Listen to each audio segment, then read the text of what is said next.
Well, greetings and salutations, everybody. Welcome to the best damn movie-related show on the planet Earth, the John Campea Show, coming from right here in our quaint little studio. I'm, of course, your host, John Campea, and this is the show where we talk about, the things that we love the most in the world, movies and movie news, TV and streaming, and all that good stuff. I'm joined in studio today by our technical producer, Jonathan Voico. Hello, everybody. Whoa, what's up with my shot? Writer, director, producer, Robert Meyer Burnett. There's something wrong with my shot. I look a little sketchy. Yeah, it is weird. No, we're having technical problems on our end. And most importantly, though, you guys are here. Thank you so much for being here and making our little show part of your day. And here's how today's show is going to go.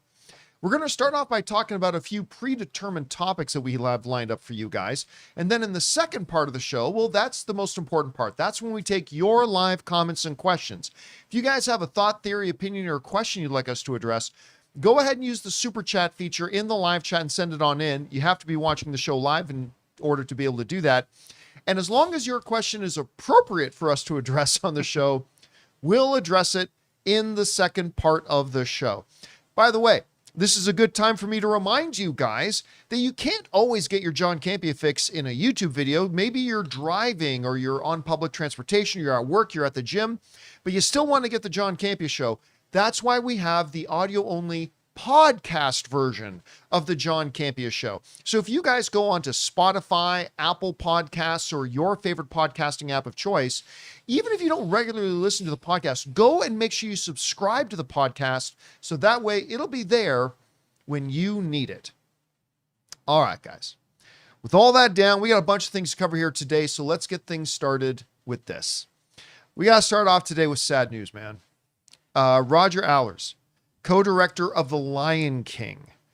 One of the writers, he wrote the story for Disney's Aladdin. He wrote the story for Beauty and the Beast.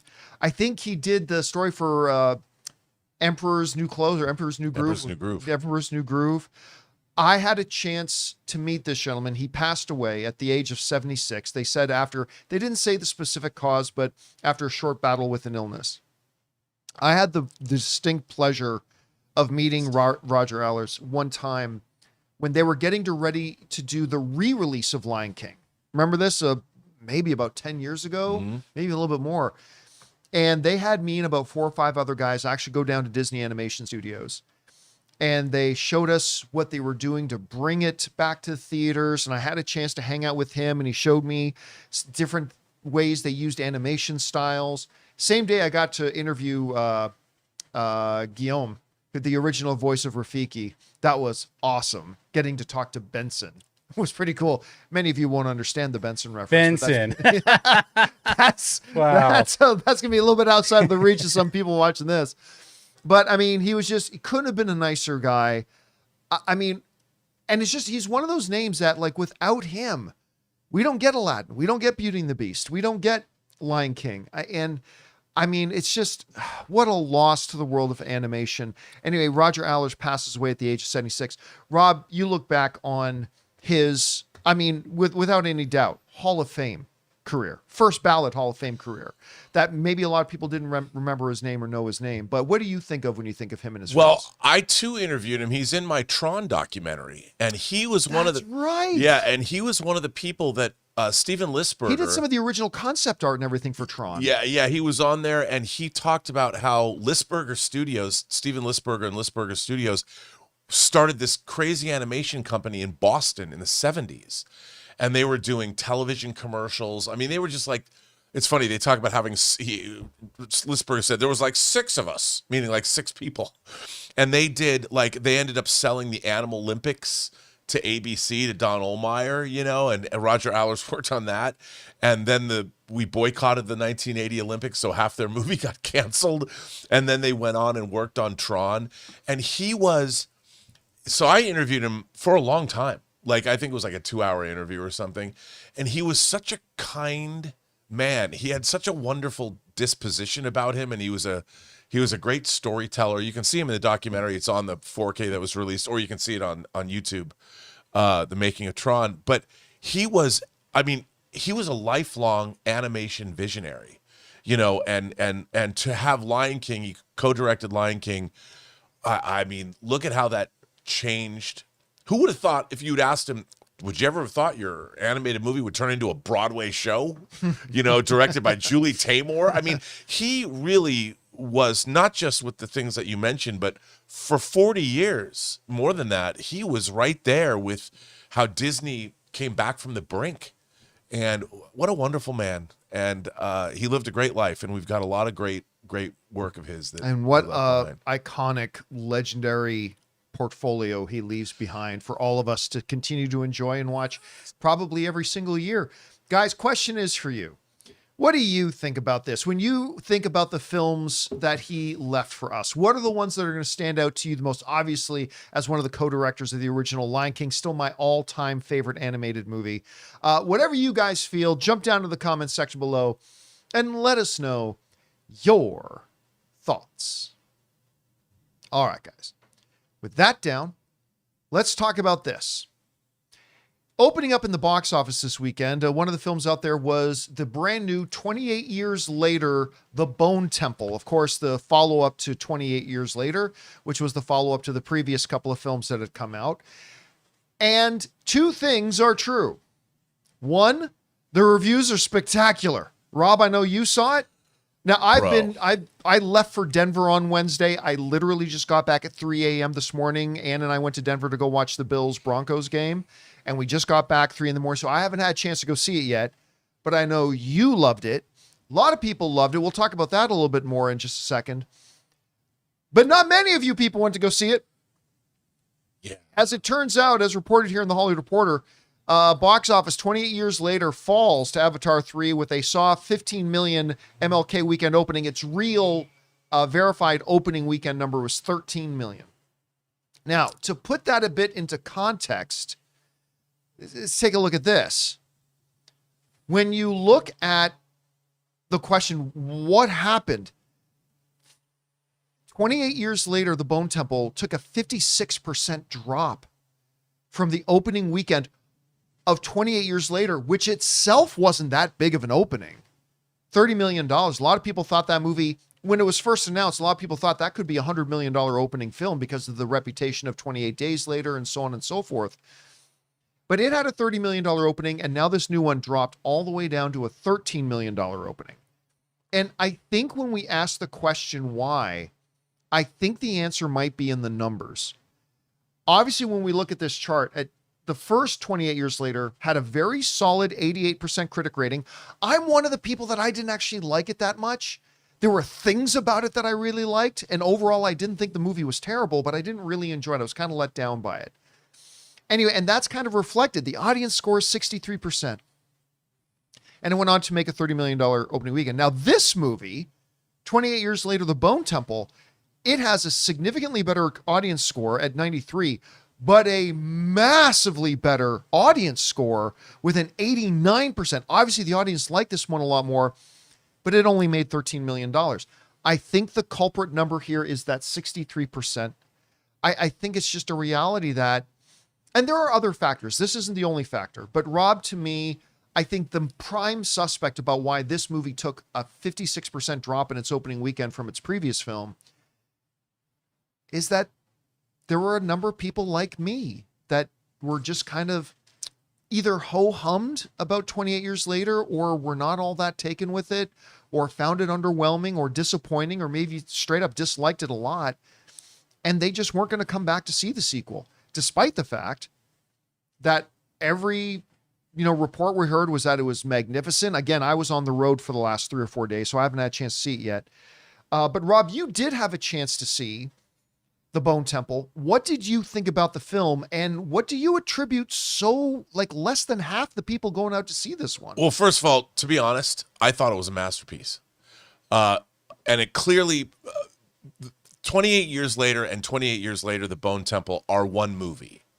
And even though Nia DaCosta, by the way, Nia DaCosta, can we just talk about? Kills it. Absolutely kills it. I've been obsessed with Nia DaCosta. I've been watching interviews with her. First of all, she is an imagination connoisseur par excellence. She was a total film nerd as a kid. She's worked on sets for all the great New York filmmakers. I mean, she is the real deal. I thought the Candyman extension that she directed was really interesting. And by the time you get to the end, I thought it was good. boy, did Marvel not serve her well with The Marvels. They should have. That movie is over maligned in my opinion. Like I don't think it's one of Marvel's better films, but I thought it was better than a lot of people give it credit. I went back and watched Hedda. I hadn't seen Hedda, and very different kind of a movie, but she's the stuff, man. She is the stuff. And John, the Bone Temple is first of all, you've got an incredible Alex Garland script that is it's very literate, it's multi-layered. I was absolutely, first of all, it works as an incredible film, a regular movie. That works on many levels, but it's also an incredible horror film that delves into the very core of faith. And I couldn't believe what I was watching. And by the end of the movie, this climax of this film, as one of the characters says, "You put on a really good show." And Ralph Fiennes, I think you and I have a Ralph Fiennes obsession a little bit. Huge. I love Ralph Fiennes. I want to be Ralph Fiennes in The English Patient. What that says about me, I don't know. I want to be Lenny Nero in Strange Days. I do not want to be Amon Goth from Schindler's List. I don't. But Ralph Fiennes is easily one of my favorite actors. The performance he turns in this film is it's an extension of what he was doing in the first movie. But he takes it to a whole new level. The man is fearless, and he is not a modest person. Remember when we were at CinemaCon in April, Nia DaCosta came out on stage, and she was talking because they were promoting 28 Years Later, but then they also said, by the way, we also have 28 Years Later, The Bone Temple coming out after that. And Nia DaCosta comes out on stage, and one thing she says, "I got to hang out with a shirtless Ralph Fiennes for 4 months." Yeah, and let me tell you, she is a queen. This woman is the real deal. You know, I think that she will be the next woman who wins I mean, Chloe Zhao could very well win another Academy, another Best Director award or something. But mark my words, Nia DaCosta is going to be one of our most important genre directors and directors of all movies in the next 50 years. So let me ask you, she's amazing. As somebody who loved the film, loved it. It made less than half on its opening week. What do you attribute that to? I think you're exactly right. I think there are a lot of people that didn't get I went back and watched 28 Days Later because I hadn't seen it in a long time, and it's leaving Netflix at the end of the month. And I hadn't seen it in a long time, and I can understand why. What they're doing with 28 Years Later and 28 Years Later, The Bone Temple, is a very different kind of a movie. It's unbelievably visceral. 28 Years, The Bone Temple has some violence that out of control. I mean, the stuff that goes on, the horror elements are amped up to 11. It's so great. But it's a very literary film. I mean, I hate to say this because it seems, I don't want to come off as like being snobby, but the first 28 Days Later is very visceral. It's very much in your face, and it gives you. But these two films, especially together, because I don't think Bone Temple really works if you haven't seen the first one. I mean, you can still watch it and love it, but it's a very literary. These movies are very literary in their conception, and they're dealing with a lot of heady ideas. I think once people hear more about this, the word of mouth hopefully will drive a second weekend box office. Because I was sitting in that movie the whole time going, "Oh my God." It's one of the best horror films. I mean, we are living through an amazing period of horror. We're getting, if you like your lowbrow horror, we got that. But I also saw Primate, which I thought was a hoot. I had such a blast with Primate. I'm watching this movie from its John Carpenter-esque score to Primate was a movie. They understood the assignment. Yep. And listen, I want to know, because when I came out and I said, listen, this is some of the worst dialogue I've ever heard in a movie. The dialogue was terrible. Like right down to, "Whoa, these girls know how to party." I'm like, oh my God. But the movie's so much fun. Dude. It's so much fun. They knew what they were doing with that movie, and they went for it. I mean, I couldn't believe it. It's a slasher movie. And you know what? The poster in the theater, I saw at the Spectrum, there's something wrong with Ben. Yeah. Yeah, and now you've got two movies about what Ben, the Ben movie, Willard and Ben from Ben, the Michael Jackson song from the 70s. You've got two movies about killer animals named Ben. Who would have thunk? Anyway, guys, the question is for you. What do you think about this? Apparently, everybody is loving Bone Temple. I can't wait to get out and see it in the next 2 days. Again, I've been on the road for the last 4, so I haven't had a chance to see it. But everybody else seems to love it, and yet nobody went to go see it. What do you attribute that to? Whatever your thoughts are, jump down to the comment section below and leave those thoughts there. All right, guys. That down. Let's move on to this, shall we? You know, the scoop game online is always very precarious, because you get even your reliable scoopers will often get it wrong. Even some of my favorites often get it wrong. And one of the big reports that have gone around the last couple of weeks was that it was confirmed that Wonder Woman was going to be in the upcoming Superman Man of Tomorrow movie. That came from a scoop or two, and then that kind of made its rounds, and everybody reported on it and kind of became a thing. Well, as he is apt to do, James Gunn just came in and threw a bunch of cold water on that, basically shooting down the rumors that Wonder Woman was going to be in Man of Tomorrow. This comes just from the folks over at Superhero Hype. Their headline, Man of Tomorrow's Batman and Wonder Woman rumors get answer from James Gunn, and the answer is pretty clear. Responding to fan questions on Threads, which is where he normally interacts with fans, the director of Superman dismissed the speculation outright. When asked whether actors had auditioned for Batman and Wonder Woman, James Gunn replied, no. All these rumors of Batman and Wonder Woman auditions are false.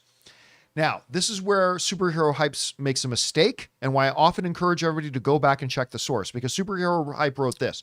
When pressed further on theories that both characters might still appear in some capacity, Gunn added a straight-up follow-up, yep. If you read that, you think, oh, so Wonder Woman and Batman are, but Superhero Hype got it wrong. When we actually go over and look at the actual thread conversation, starts off with somebody saying, hi, James, is a true actor's audition for the role? To which he said, no, all these rumors of Batman and Wonder Woman are false. Josh then asked, would you like to throw water on my theory that they're both in the movie? To which he says, yep. He doesn't say yep to that they might be in the movie. He says, yep to, are you going to throw cold water on my theory that they're going to make? And that's what he said, yep. So he's basically denying it altogether. One other person asked him then, are the Wonder Woman Man of Tomorrow leaks real? To which James Gunn says, no. We are currently casting a female character in Man of Tomorrow. My only guess is scoopers are taking a stab and guessing that it's Wonder Woman, which is what I said happens sometimes. This is, are there roles for Man of Tomorrow yet to be cast? To which he said, the big news was Brainiac. Most of the other sizable roles are characters we've already met. Smaller roles are still being cast. So James Gunn has come out and kind of shot down the whole Wonder Woman thing. Now, that still leaves a lot of room. And listen, of course, he's looking for his Wonder Woman. We know for a fact, he's told us himself, they're kind of fast tracking a Wonder Woman movie. They're getting close to having a lockdown script that he really likes right now. And I'm anticipating we're going to find out who our Wonder Woman is. Rob, I'm going to say before the end of the summer. I think before the end of summer, we're going to find out who our Wonder Woman is. And I think even sooner than that, we're going to find out who our new Batman is. And again, it's not Robert Pattinson. Just so everybody understands that. Anyway, Rob, you read James Gunn's comments here. Are you surprised to hear him address this? And what are your thoughts on it? No, I think it's important. I mean, a lot of people criticize James Gunn sometimes for being online as much as he is. Yeah. But I like the fact that he comes out and just flat out says, no, this isn't what's happening. Because I don't think misinformation is never great. And it also creates a false expectation. Like then people are like, I can't believe that Wonder Woman wasn't in the movie. You know, and James Gunn's trying to be like, no, that's just not what's happening. And if Wonder Woman, the thing is, if Wonder Woman was going to be, that would be something to celebrate. I would think that if they cast Wonder Woman to be in the movie, they would come out and say that to people. By the way, speaking of a little Wonder Woman, Sasha Calle, who played Supergirl in the Flash, is in The Rip. Oh, really? Yeah, I saw her in the trailer. And she's awesome. I can't wait to watch that because I'm a Ben Affleck guy, so I cannot wait to watch that. I watched it last night, and it's good. I mean, is it going to change the world? No, but it's good. And I love Joe Carnahan. You go, Joe. We met once back in 1997 at the IFFM. I really like seeing where Joe Carnahan's gone. It's a good movie. All right. Well, staying on the topic of, But I of think Wonder Woman and Man of Tomorrow. I just don't think that she's going to be in it. If she's going to be in it, why wouldn't he just say it? Same with Batman. These are big announcements. These are big announcements for the DC universe. Just say it. And I think it's there's no reason to believe he's going to lie, because people always say James Gunn's lying, And he never has yet. and it's like they'll announce Wonder Woman and Batman because they're both going to be in big movies. So when someone is going to be in a big movie, they'll announce it. Like we got the God of War, the Kratos announcement. I mean, that was a big deal. You want to celebrate who's going to be Wonder Woman because she's going to be in multiple films. So let's go. But it also kind of illustrates again the precariousness of online scoops. And quite often, like usually every day around 8 or 9 in the morning, about 3 or 4 hours before the show, I'll put up a post on our community tab on the YouTube channel. I say, hey guys, listen, I'm putting the final notes together for today's show. Is there anything you guys want us to cover? And if you have a suggestion, make sure you tell me where you got it from. And usually 99% of the people don't read and they never say where they saw it from. But there's always wild things that get put in there. And I'm like, okay, is that a real thing? So I ask, where'd you hear this from? And like a lot of times, oh, it came from this Twitter account that I follow. Well, there you go. But even some of the best, being a scooper is a precarious thing. That's why I am not in the scoop business. And when I do find out something, 9 times out of 10, I will not make a video about it. And I won't make a headline about it. I won't make a segment about it. Maybe it'll get mentioned in the Q&A section, but I won't make a video about it. And the only times that I do is when it's like 100% I heard it right from the horse's mouth story. Like the Keanu Reeves being the voice of in the last Sonic movie. Oh yeah. What was he, Shadow? Yeah. Yeah. Like, because I heard that from one of the top guys in production. So I was able to, I could 100% say that. And so I made a video about that, but I don't do it for anything else because I know how precarious it is. And we just, the fandom, and here's what happens, Rob. The fandom hears all these wild rumors, and we're all susceptible to it. I am too. And then like a year or two pass, and like nothing, turns out the rumor's false. And then people ask, whatever happened to when they announced they were doing this movie? It's like, no, they never announced that. That was just some Twitter account that said it. Well, I find, look, I'm obsessed with watching Avengers Doomsday leak videos just to see how wrong they are and to be smug and self-satisfied as I sit alone watching in my. But what's really interesting to me is that people don't read. They don't go out and I would find when these movies were coming out, like I went back and reread the Kang Dynasty storyline. Right, I remember that. And then also the Secret Wars. I went back and read I have the Secret Wars omnibus and then the Secret Wars Battle World omnibus. And I was surprised just by reading these comics how much about incursions and the multiverse and the lead up to all this was actually in those actual comic books that tie into stuff we've already seen. And if you were to read those comics, I mean, obviously there's things that are different, like Molecule Man's not part of the MCU, but they have to figure out what, and the Beyonders are not in the MCU.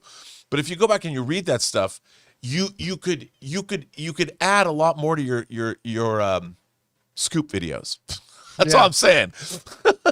It'd make a lot more coherent because a lot of people are missing the mark. Just saying. We'll get a little bit more into that more later. But anyway, guys, question is for you. What do you think about this? James Gunn has just come out and said, nah, all these rumors, BS. It's just scoopers taking wild shots in the dark at it, which sometimes happen. And what confuses is a lot of times they're wrong, but sometimes they're right. And so we never quite know what to do with it. Anyway, do you believe James Gunn? Maybe he's a liar, pants on fire, which I'm not quite sure why he would. What would be the motivation of that? But whatever you guys think, jump down to the comments section below and let us know your thoughts. All right, guys. That down. Let's move on to this, shall we? You know, as much as we want to talk about how 2025 was a bit of a struggle year at the box office, and it was, although it did show signs of turning around, good for it, 2026 looks great. Despite that, a number of films were able to come out and just smash expectations, including films like Lilo and Stitch did much better. Minecraft, I think, did much better than anybody expected that it would.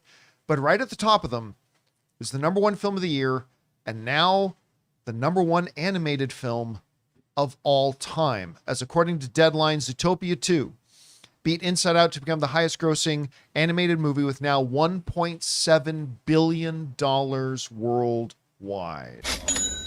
That's, I mean, it's not going to get anywhere close to it, but I mean, that's getting within view of the $2 billion club. Unbelievable.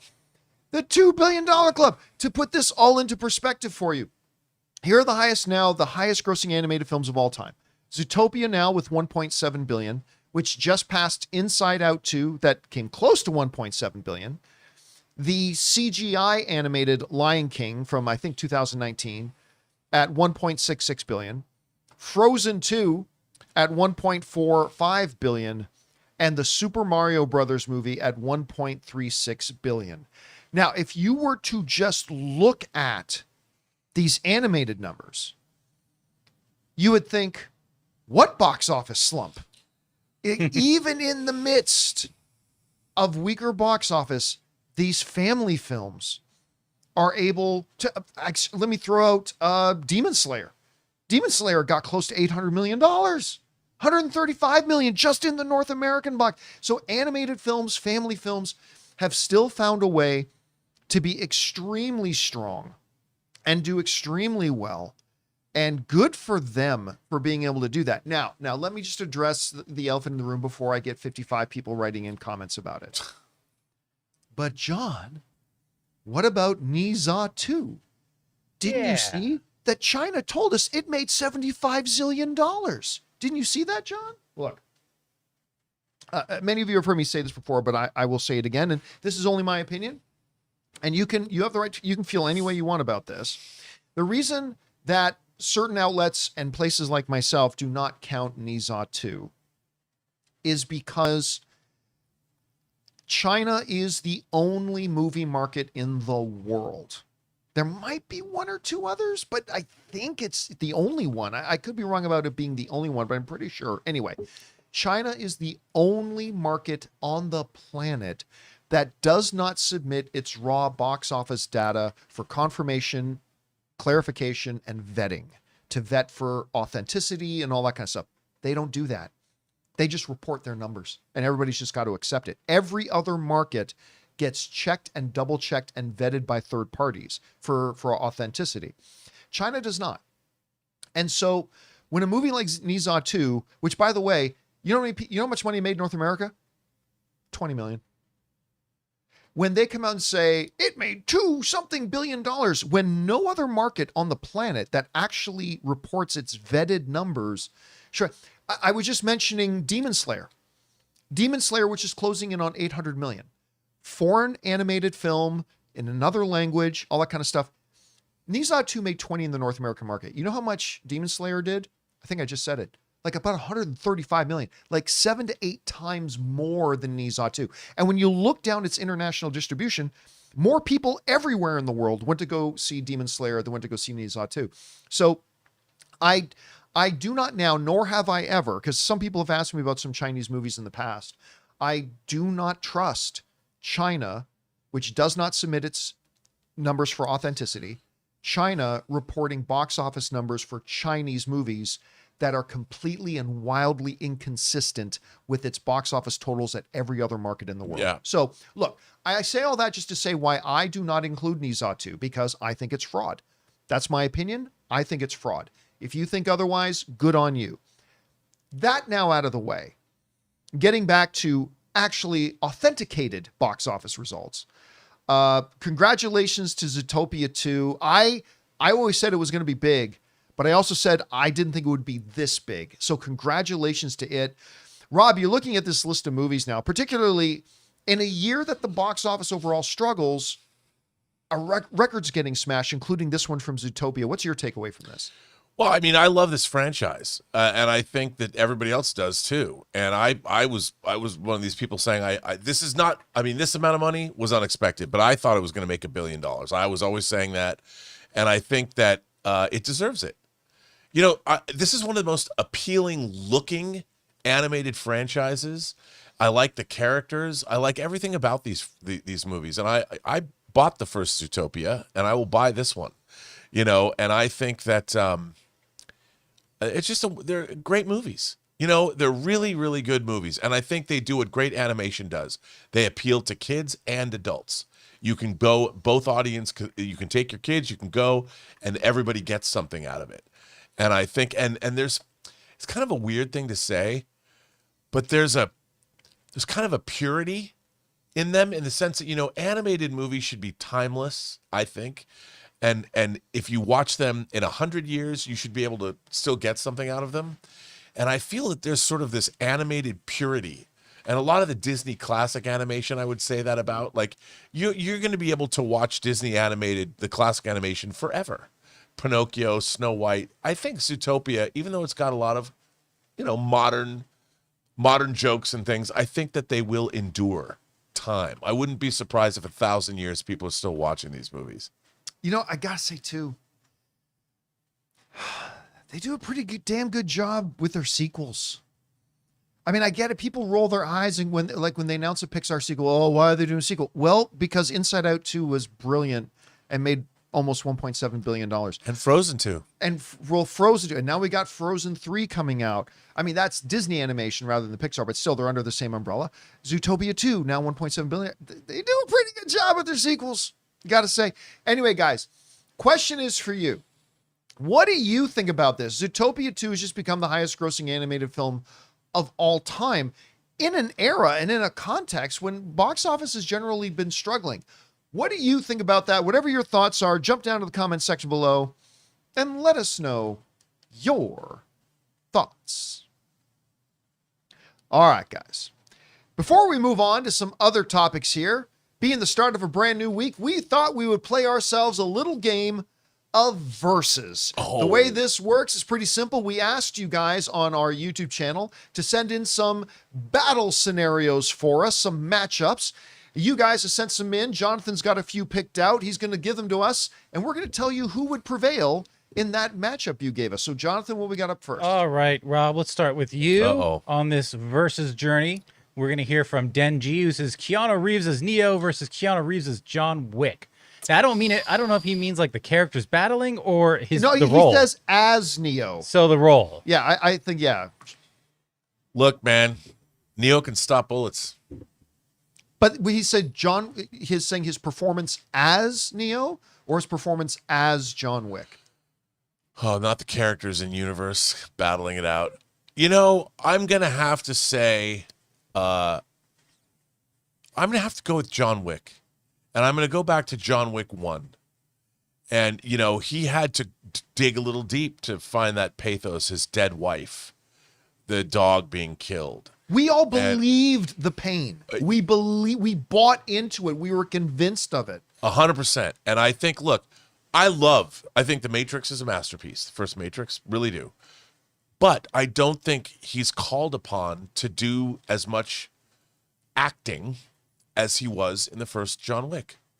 And while both turn into, you know, great action movies, and he's a great action performer, I'm going to go with John Wick. I 100% agree with you. I mean, again, I'm not sitting here making a proclamation that the first John Wick movie is better than the first. That's not what we're talking about. But there was simply more for him to do. There was a bigger sandbox for him to play in playing John Wick. And so because of that, I'm going to say the one that prevails here is Keanu Reeves as John Wick. All right. What's next? All right. Back over to you, John, when we hear from Joshua Cohen, Iron Man versus Batman Begins. You know what? The love that Batman Begins there's even a bunch of people out there who think that Batman Begins is even the better film than The Dark Knight by Christopher Nolan, a movie that many consider to be the greatest comic book movie of all time. Tell me where those people live. But it's true. Like, a lot of people, and listen, The Dark Knight doesn't happen if it wasn't for Batman Begins. Yep. It's incredible.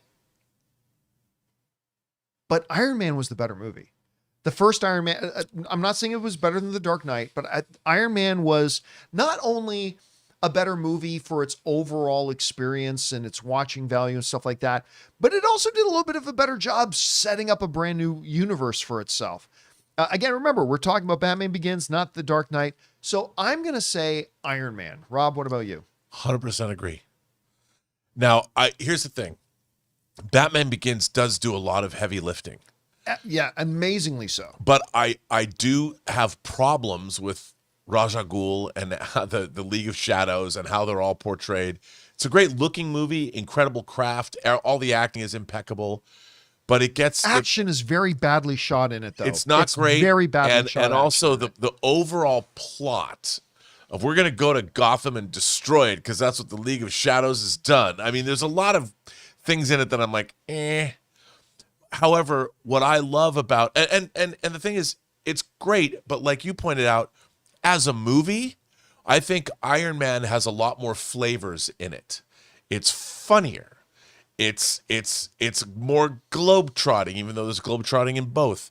There is a certain when you walk out like Batman Begins it's badass, it's hardcore.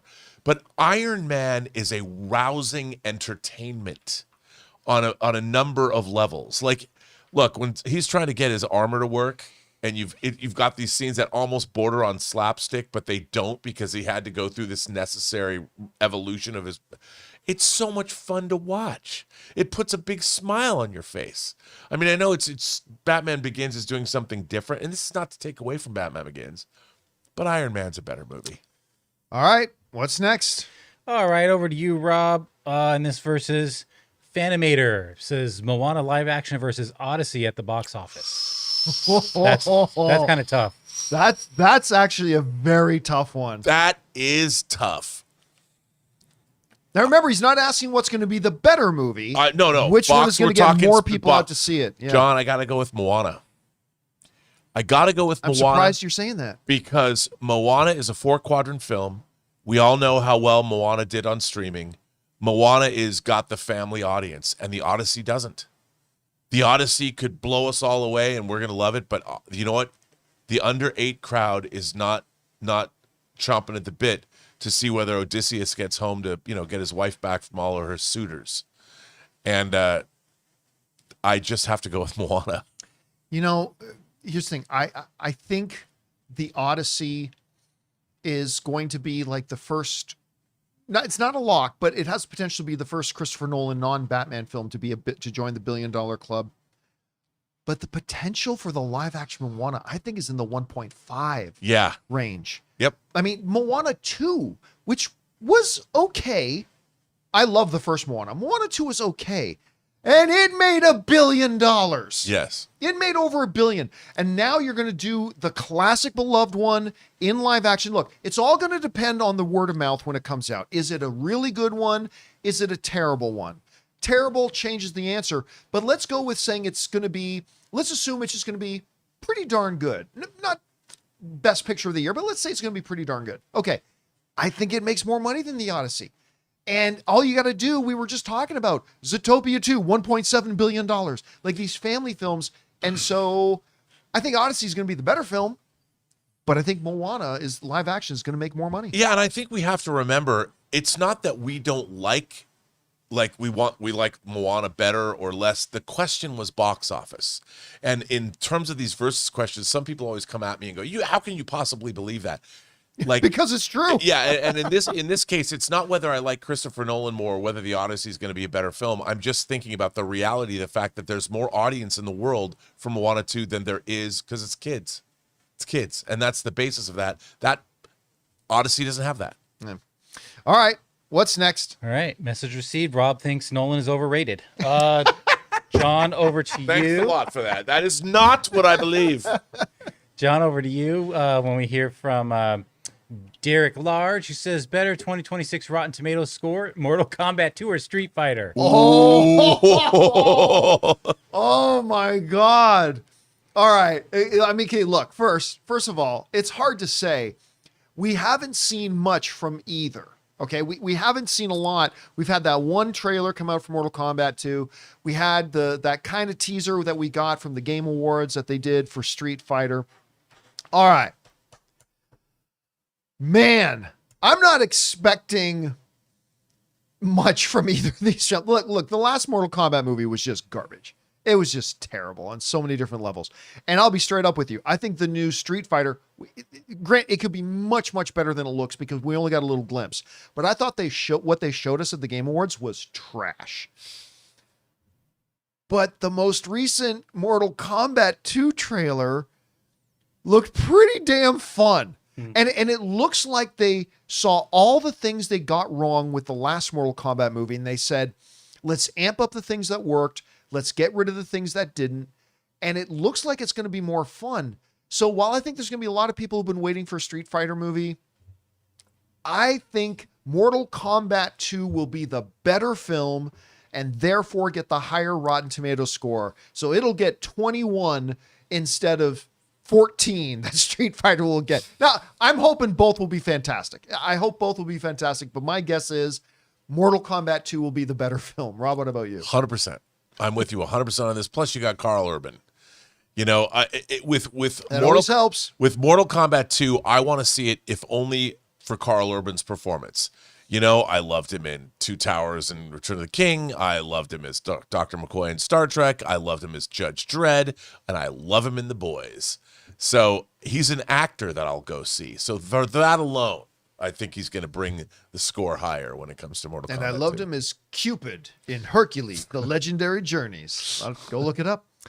All right, what's next? All right, over to you, Rob. When we hear from, I keep doing that. When we hear from Nat Reeds, Ryan Gosling in Barbie versus Ryan Gosling in Fall Guy. Wow, that's a good one. Can I just say, yeah, I have been kind of hooked lately on watching the Big Short clips on YouTube.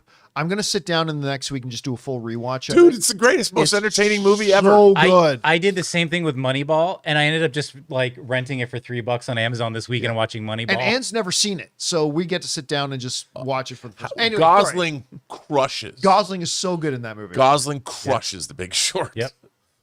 Big time. But anyway, Ryan Gosling, which one do you prefer him in more? Fall Guy or Barbie? I gotta say, I'm gonna go with Barbie.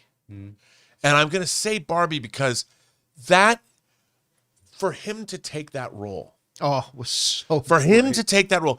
I have utmost respect for Ryan Gosling because he can do Nicholas Winding Refn's Drive, you know, and you The Notebook. He's going to be in Project Hail Mary. Only God Forgives, the follow-up to Drive, and then he can go do Barbie. He could do Barbie. That is and The Big Short. That is some fearless, I will do anything. I understand what Noah Baumbach and Greta Gerwig especially was going to pull off here, and I have no fear. And you know what? Look at that box office. Now, that's not to say I love The Fall Guy, but The Fall Guy wasn't as much of a risk. The Fall Guy, Ryan Gosling was perfectly cast, and he was great in that role.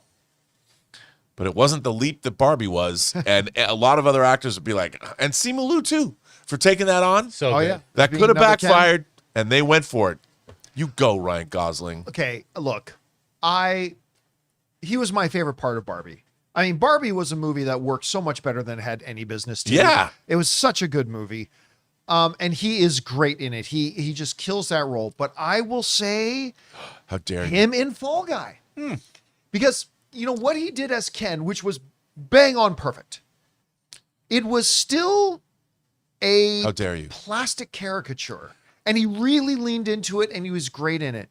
But he had to do a full real character in Fall Guy. And I actually liked his performance in that a little bit more than I did. Again, I don't think there's any wrong answer here. No. Rob, every point you raise, I completely agree with. He was so good as Ken. And by the way, what maybe a top 10 favorite Oscar moment for me ever is him doing I'm Just Ken at the Oscars. Was amazing.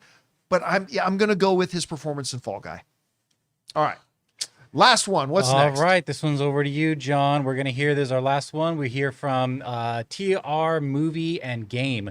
Bigger Misfire. M. Night Shyamalan's Last Airbender versus Zack Snyder's Rebel Moon. Oh. Good thing he didn't say Lady in the Water, because well, so here's the funny thing about it. Both of these guys have made things I love. Yeah. A lot of things that I love. Both of them have made a lot of things that I love. Now, I think it's interesting the way you word the question, the biggest misfire. Mm-hmm. Not necessarily the worst movie, but the biggest misfire. Because I think Rebel Moon is the worst movie. I know I don't think I've ever said the phrase, this movie is worse than The Last Airbender. Rebel Moon is worse than The Last Airbender. It is. I mean, all due respect to Zach, who's made so many films, particularly my all-time favorite Superman movie, Man of Steel, and I'm forever in his debt for it. But Rebel Moon is the worst movie. But I'm going to say that The Last Airbender was the biggest misfire because you had so many people dying to see The Last Airbender brought to life and brought to live action. And there was so much riding on it and so much hopes. Whereas with Rebel Moon, you had the Snyder Bros that were looking forward to it. You and I were looking forward to it. Like, we're Snyder fans. We were looking forward to it, but it was a totally new thing. And if it crashed and burned, oh well, it crashed and burned. But for The Last Airbender, if it crashed and burned, you were crushing the souls of millions of Airbender fans. So I'm going to say, well, I think Airbender was the better movie by a smidge. I think for a lot of other reasons, it was the biggest misfire. Anyway, Rob, what do you think? You know what? This is going to seem crazy to say, but like you, I agree with you. I think Rebel Moon, even though it began as a Star Wars pitch or whatever, I thought it was god-awful. But there was enough in it. It was Zack Snyder's vision. He wrote it, he shot it, directed it. It was at least original. How you F up Last Airbender? You already had it laid out for you. Like, here it is. Like, you've got, if you had a question, you could always go back to the original. And after M. Night Shyamalan talked about watching it with his kids and getting all excited about it, and he was really a big fan of it, I think The Last Airbender is worse. Because it shouldn't have been. Whereas Rebel Moon, hey, it might have been terrible, but at least it was a big original swing. You know, and there's 2 different versions of it. Actually, there's four Rebel Moon movies. Yeah, don't even get me started. But yeah, so I'm going to go with Last Airbender. All right. And guys, that'll wrap up today's little session of Versus. Thank you to everybody who sent in a submission and matchup for us. Keep your guys' eyes open on the YouTube channel for when we put out calls for more submissions. And maybe you'll see your matchup featured in the next round of Versus. All right. With that down, guys, let's move on to this, shall we? You know, a lot of news surrounding Star Wars lately. Of course, we have Mandalorian and Grogu coming. Then we have Starfighter coming, which I'm legitimately freaking out, so excited about. Kathleen Kennedy has at last finally stepped away from being the president of Lucasfilm, and we now have her favorite kid, Dave Filoni, and Lin Wen. By the way, I've always said her name Lin Wen. I've read her name 1,000 times. I've never heard anybody say it, oddly enough. So if I'm mispronouncing it, please do let me know. Are now the co-presidents of Lucasfilm. And, you know, I have expressed that while I really like Dave Filoni, and while I feel better about it today because being Kathleen Kennedy's favorite child, she gave him executive experience. She made him the chief creative officer a number of years ago. So I've always been very worried about Dave Filoni because he doesn't know squat all about making live action movies and he doesn't know squat all about running a studio. But in the last few years, Kathleen Kennedy has given him more executive experience. And instead of him just being the president, they gave him a co-president. And Kathleen Kennedy suggested, she gave her recommendation to Disney that they make it co-presidents, and Disney went with it. So she got to handpick her successors. No surprise that one of them is her favorite child, Dave Filoni. But one of my worries that still exists, besides the fact that he has no success in making anything live action, is that he's going to continue to go with what has been one of my biggest criticisms of him, is that he is so ass stuck in everything surrounding Ahsoka. Everything's got to be Ahsoka, and everything's got to be Clone Wars era, and everything has to feel like a cartoon. And that's been my worry. That's been my little bit of fear. But Rob, just like the way they mitigated my worries about his experience by giving him some experience and giving him a co-president, Dave Filoni may be actually addressing that other concern too by maybe backburnering that whole Mando-Verse movie that he was supposed to do. This comes to us from the Hollywood Reporter. This says, the new leadership arrives with its own set of questions. Filoni is known for his intimate and arcane franchise knowledge, which served him well in animation, but less so in live action. Season 3 of The Mandalorian and Season 1 of Ahsoka dealt with intricate facets of inter-clan rivalry and Jedi witches that were perhaps too in the weeds for casual viewers. That's an understatement. He was also set to make his live-action feature directorial debut with a movie that combined characters from all these series, Mandalorian, Ahsoka, and others, but that movie was put on the back burner, and Jon Favreau's The Mandalorian and Grogu is now opening this spring. All right. Now, you're going to see today, as I have seen, a bunch of headlines running around saying that they have just backburnered this thing, which might be true. That might be true. I'm just saying the way I interpret the way the Hollywood Reporter stated it is that the backburnering of this Mando-Verse movie may have already happened recently, as opposed to just happening right now. But either way, I think this is good news. I think this is, and I'll tell you why I think it's really good news. Not just because I thought a Mando-Verse movie was a bad idea, but because it would signal to me that Dave Filoni, which I said is one of my big hopes for him, this might be a big Dave Filoni signal saying, I am ready to move beyond this era. I'm ready to move beyond this stuff I've always just been stuck in. I'm ready to move beyond Ahsoka.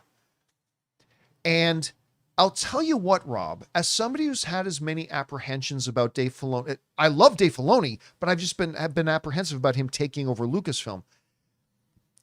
As a guy who's been very, very nervous about that for a long time, they have slowly, Lucasfilm, Disney, and Dave Filoni himself, over the past number of years, have been doing little thing by little thing by little thing to make somebody worried like me honestly feel a little bit less worried. It seems that he has been growing, and it seems that he has been listening, and it seems like he does understand the assignment. And I have to imagine that, you know, Bob Iger would not have put his stamp of approval on this had Dave Filoni, because I guarantee you at some point after Kathleen Kennedy said, these are who I want my successors to be, I guarantee you Bob Iger sat them down in his office and probably grilled them for a while, probably for days, if not over a course of weeks and months.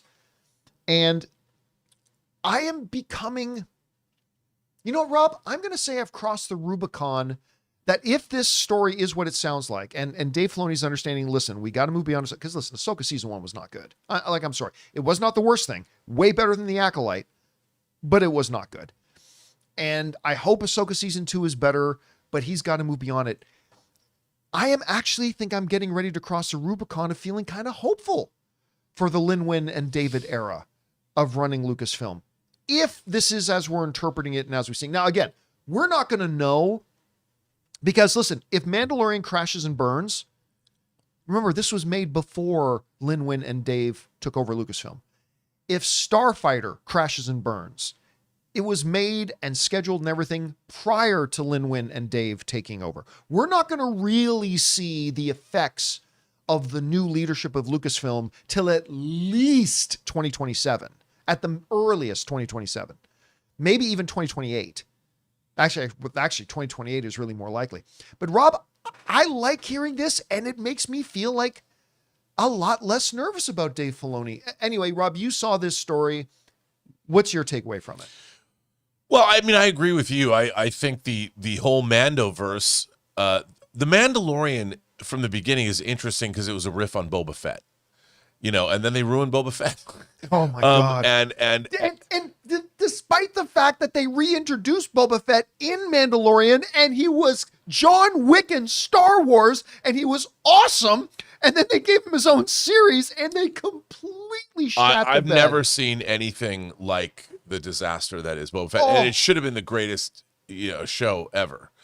But unfortunately, it wasn't. But I think that the whole idea of this Mando-Verse, that they've got their movie, it's The Mandalorian and Grogu. It worked. You've gone to a feature film. Let's table that.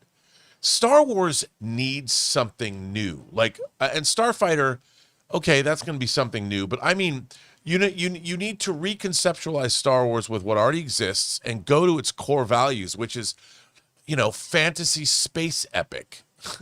And that's what we need to see more of. And you want to see the Jedi Knights. Knights of the Old Republic to me is an obvious way to go. You've got your Siths, you've got your Jedi, you've got a lore laid out, and you can do it while totally have nothing to do with Vader or Palpatine or Skywalkers, and yet you can still have a full thing of Jedi and Sith. It's such I mean, it's not the only way to go, but it's such an obvious, open, fertile ground to go. And you know what it does? It allows you could have the political intrigue and the seriousness of Andor crossed with the swashbuckling nature of Return of the Jedi and The Empire Strikes Back. It's a perfect fusion of where Star Wars should be moving forward. And it already exists. And everybody be excited for it. And you can, so anyway, but that's what I want to see with them. But look, I'm willing to wait and see, and hopefully we'll get something great out of it. I want to see some new shows. There's so many things you can do in the Star Wars universe. I mean, hell, I'd like to see that Underworld crime series represented that there's like 50 scripts for that we didn't get to see. I mean, maybe that'll get resurrected because they've already written them. So who knows? But I like you, John, I'm excited. Why not just be optimistic about what they're going to do? Yeah, which is what I'm choosing to be. Yeah. I'm like I said, I'm pulling out my Dave Filoni flag and I'm waving it in the stands, and we'll see. Look, do I still have some apprehensions? I do. Do I think he was the right choice for this? I don't. But it's done. Yeah. And so now I can either cry about it or I can get on board with it and cheer him on. And I gotta say, legitimately so, if this stands up and it turns out that Dave Filoni is willing to take this Mando-Verse project of his and put it away and move on to a new era of Star Wars, I'll tell you what, that will tell me a lot about him and where his head's at, and it makes me feel more optimistic. Now, it should be said too, though, Rob, we have Ahsoka Season 2 coming out, which I don't have high hopes for. But let's say Ahsoka Season 2 is great. I doubt it, but let's say it is. It does say that they've backburnered this Mando-Verse movie. I mean, let's say Ahsoka Season 2 comes out and it's better than Andor. It's possible. Sure. Well, then maybe they go back and revisit a little bit of that. I still hope they plan on just moving forward, but who knows? Anything is possible. All right, guys. Question is for you. What do you think about this? That it is, whether it's just happened now or whether, as I assume, it sounds like maybe it's happened in the recent past, that they've shelved for now this idea of this cross Mando-Verse kind of crossover movie, again, bringing television shows to the screen, whatever. I'm actually kind of optimistic about that. That actually gives me some faith in where they're going as a future. Maybe not. Maybe I'm totally misinterpreting the whole thing. That's what we as fans do sometimes. Whatever you guys think about it, jump down to the comment section below and let us know your thoughts. All right, guys. With that down, let's move on to this, shall we? Well, of course, Avengers Doomsday is coming. It's the Super Bowl this year in the world of movies. That's what everybody's looking forward to. And we're only getting more excited about it now because apparently it's going to be one half of Doomsday, which now even the stars of the movies are coming out and starting to call it that. And, you know, I've got it. We're going to do something tomorrow. We'll talk about it tomorrow. But, you know, they have embarked on this very unique marketing campaign where they, and I'm 100% convinced of this, Marvel, would leak the little teaser, the Steve Rogers teaser, then put it in theaters and then put it on YouTube. And then they leaked the Thor one that then went into theaters and went on YouTube. And then they leaked the X-Men one that then went into theaters and went on YouTube. And then they ended up with the Wakandan and Fantastic Four one, which they themselves leaked, I believe, 100%. And then put in theaters and put online. Well, according to a new story, those little character teasers have now generated over 1 billion views. Hollywood Reporter writes this: pirated versions of the teasers appeared online early, and Marvel was well aware that once something is in a theater, it's impossible to stop someone from recording it with a smartphone. But that did not dampen enthusiasm. According to insiders, the social volume was for each teaser was on average 188% greater than that for a typical Marvel trailer drop, and the combined 4 teasers now top the highest views for Marvel trailer launches on Instagram, 505 million, and TikTok, 103 million views. They also spawned 16 owned organic trends on X, including Doomsday, Steve Rogers, Thor, X-Men, Wakanda. So each one of these little things was exponentially bigger than the typical Marvel trailer drop, combined for over 1 billion views. And Rob, I think something very interesting is here that goes to a larger conversation. We've often had people ask, oh, if you find out about a movie, you don't want to see the movie anymore. That's not true. And here's the thing.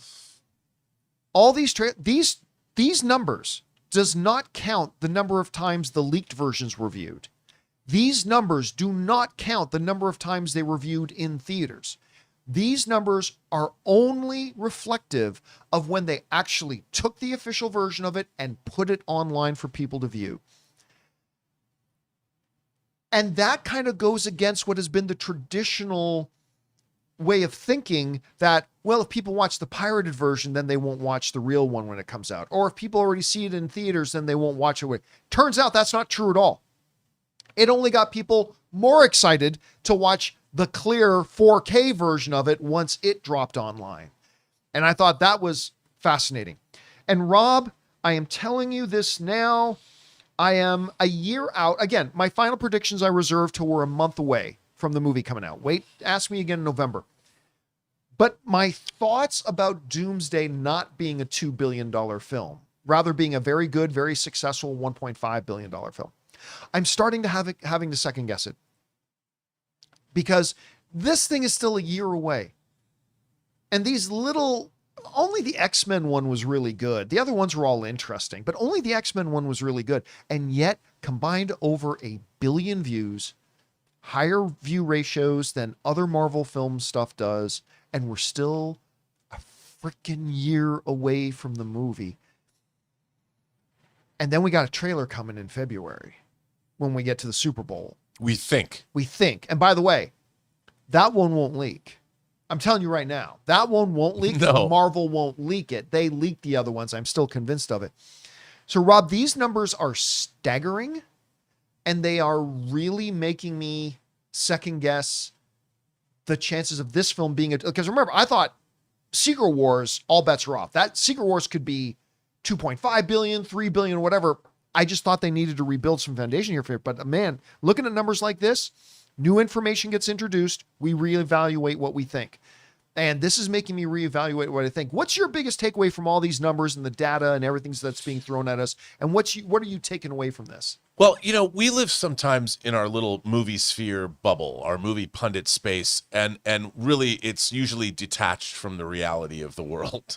And the fact is, you have to remember that a lot of people who like to go to movies as a recreational activity are not at home obsessing over every minor detail of these films coming out. They just want to go see a good movie. And as you've pointed out many times, the 4 Avengers movies Marvel has made have not lost. They've all hit. The least amount of money is what, 1.5 billion or something, 1.4 for 1.4, 1.3. That's the lowest. That's the lowest. Yeah. And then you're going to one of the 2 of the highest grossing films of all time. And you got the Russo brothers, and you have Marvel working in tandem. And by the way, Marvel has to be on their best behavior on this one. Like, they've got a lot to answer for. They have a lot on the line, and they ain't going to fail. Like, I can tell you right now, and you can too, they're not going to fail. And the thing is, to see all these numbers proves that the audience, the world, loves these movies.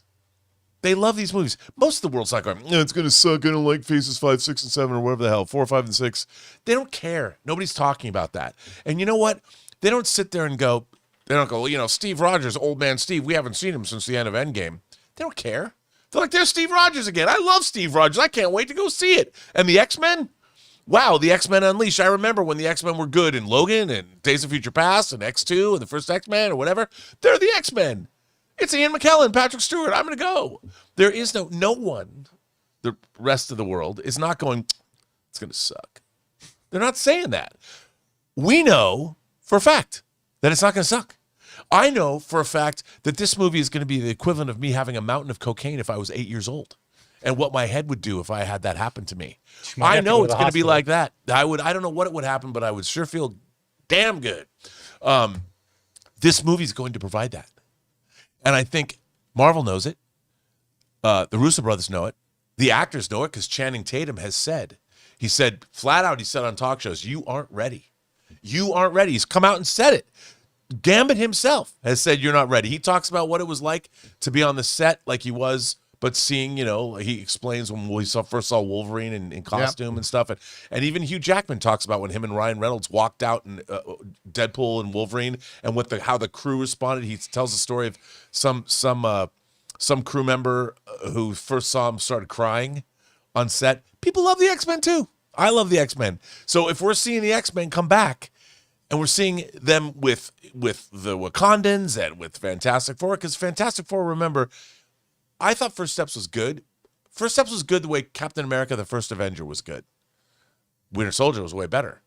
This movie's going to deliver, man. It's going to roll up, and it's going to punch you in the face with awesomeness. I have something I haven't told you yet. Oh.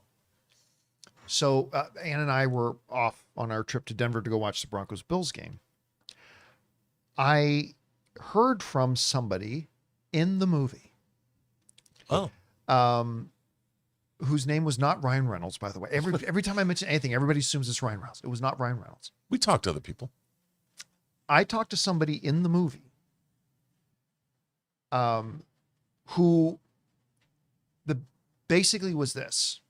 And by the way, don't worry. I'm not, this isn't a spoiler. This isn't a spoiler. Don't worry. You don't have to rush for your mute button here. Okay. Rob, I don't know if you would agree with this or not. I would say that the most action-filled Marvel movie is probably Civil War. That would probably, if I had to sit and guess about it and think about it, I would probably say Civil War. I mean, the best action was Shang-Chi, but I'd probably guess you're talking, but I would say in terms of scope, sheer amount and overall you're action, talking about right? because I would say because there's a lot of action. It's not like armies fighting each other, but there's great action set pieces. Some people saying Infinity War definitely has a good. But that has big stuff. Yep. Big. What this person indicated to me was the sheer volume of action. Oh. Is going to eclipse everything else Marvel's ever done alone. And that jives with what we know, but you never know how it's actually going to play out on screen. But yeah, what they indicated to me was the sheer amount and volume of action in this thing. When you're talking in terms of minutes on screen and scope, is going to blow away everything Marvel's ever done. Oh, well, that's... And so I'm like... No, the thing is, that's one of the things I've explained to people. I'm like, I honestly don't know how some of the stuff that's in this movie is going to be accomplished. I have no idea. Even from the opening, what could be the opening... By the way, can I go on record? Again, no spoilers. No spoilers. I think the greatest comic book movie opening... Well, the two greatest comic book movie openings ever are X-Men 2 with Nightcrawler attacking the White House, and Batman versus Superman with Bruce Wayne in Gotham as the battle between Zod and Superman is destroying Gotham. I think those are the two greatest openings of comic book movies ever. It all depends on how it executes. I think the opening sequence of Doomsday is going to eclipse those. I really do. People are going to lose their lose their minds. I mean, that's the funniest thing about this movie is it just comes out and plants a flag. And but okay, I would even go like I'm looking forward to even something happens before that. It's just a quick little thing throwaway, but I just want to see how are they going to do that? Yeah. I don't know. I mean, or these movies are iterative, so they could. I mean, they might come up with something that I know nothing about that is the akin to the opening sequence of Endgame with Hawkeye. Like, that's something that I never would have considered. Oh, it was such a beautiful way to open that movie. It was. That's not the way they're going with Doomsday, though. No, well, but what I'm saying is they might come up with something like that we don't, not even you and I have any inkling of, because these movies are iterative. They're constantly changing them and plussing them. But even that, like, I don't know, because I thought the way they open that movie and then Mr. Fantasy plays over the Marvel logo is in terms of genre cinema, in terms of a franchise picture, that was one of the cleverest, greatest ways to open that film. I've always wanted to ask Kevin Feige. I've never met Kevin Feige. I've talked to him. I'm like, was that planned? Or did you come up with that later? Because that was so genius to open the movie that way, coming off of Infinity War. And that's why I think that, because not only they've had the time, this movie was pushed back a whole year. So they've had, or even more, because it was supposed to come out like last May, wasn't it? No, not last May. It was supposed to come out, I believe, earlier this year. I think it was only supposed to come out a few months before Spider-Man Brand New Day. Yeah, but that makes sense. So they pushed back 6 months. Back further, yeah. So they've had the time to work it. And again, I'm deliriously excited to see this movie. Yeah, and again, listen, this movie does not open with. There are many fabulous movies that start with these slow building openings and build to something. No. This movie starts with its foot through the floor and shoots you like a cannon out of the gate. And it's going to be a pretty impressive way they do that. But what is shocking to me, though, getting back to the billion views and all this kind of stuff, that despite all these truisms, that Marvel has been shaky the last few years, kind of hit and miss, that the general overall enthusiasm for Marvel product is it's not low, but it's lower than maybe it's ever been since the MCU started. Yet despite all of that, the moment a 3-second scene of Steve holding a baby hits online and a couple of others to go along with it, 1 billion views, a year away, and they've got a year of marketing to build enthusiasm and a Spider-Man movie coming out to build enthusiasm. And I'm starting to wonder, how much of a fevered pitch are we going to be at by the time we hit October and November? I think you're absolutely right. It shows, what's great about these things? What the Marvel Cinematic Universe did so well is it made us care about these characters. And if you look at Endgame as an example, it opens with a bucolic scene with Hawkeye and his kids showing his daughter how to fire arrows. Yeah. That's how that movie opens on the heel of, and then there's a great, in Endgame, you see Captain America, like at a veterans group, talking about how are you guys doing. They spend time in the movie, that great scene with Natasha and Steve when he walks in and she goes, "Are you here to do your laundry?" Which is a callback to Winter Soldier. And then he sits down and he talks to her, and they spend time making you like these characters. Yeah. And I think it also was world building for where the world was at that time. They do very good job. And I will say this, Doomsday does not abandon that either. And I think that that's the key to making these movies work. And when you forget that, woe be is to you. I don't even think that's a real expression. I just made that up. It doesn't work. Not woe be is to you. What am I saying? But I think that that's the key to these franchises, is that you make people. That's why Iron Man was so successful. It wasn't about Iron Man. You loved Tony Stark, who just happens to be Iron Man. Yep. If it was just a movie where Iron Man was Iron Man, it wouldn't work. You got to love the characters, which, quick side note, is part of the reason why I absolutely loved the first episode of A Night of the Seven Kingdoms. That's a total side note. Anyway, we're already running overtime here, guys. The question is for you. What do you think about this? The trailers for this Doomsday thing, a movie that's a year away, these aren't even full fleshed out trailers. Over 1 billion views with viewership ratios higher than other Marvel things by a lot. And we still got a first real trailer coming. How big can this movie be? Whatever you guys think about it, jump down to the comment section below and let us know your thoughts. All right, guys. with all that down, it's time for us to move on to the most important part of our show, which is, of course, taking your live comments and questions. Now, just so you know, about 15, 20 minutes ago, I did turn off the super chats because we've already got maybe more than we can handle already.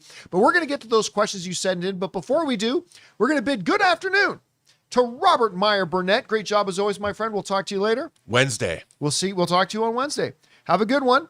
And now let's get over to your questions here, shall we? Jonathan, what do we got up first? We've got Ian McAllister, who says Teresa Palmer has officially been cast as Sif in the God of War show. She confirmed on her social media. What do you think about this casting? I really like it. Listen, Teresa Palmer, who I believe was in that movie, what was it called again? Like I Am Number 6? I think that was it. Anyway, and she was in like that 1980s based movie and stuff like that. She was one of these actresses that was up and coming, and I really thought this girl. Oh, I Am Number 4 was what it was called. Thank you. Yes, but she was number 6 in I Am Number 4. Thank you to Charles in the live chat who said that. I really thought, oh my God, 5-10 years from now, by the way, she was also in Warm Bodies, which she was so good in. And I think she's wonderful. And I actually got to hang out with her at a party one time. And she was delightful. Actually, I got to be on set. I'm trying to remember the name of that movie she was in that was set. It was a comedy set in the 1980s.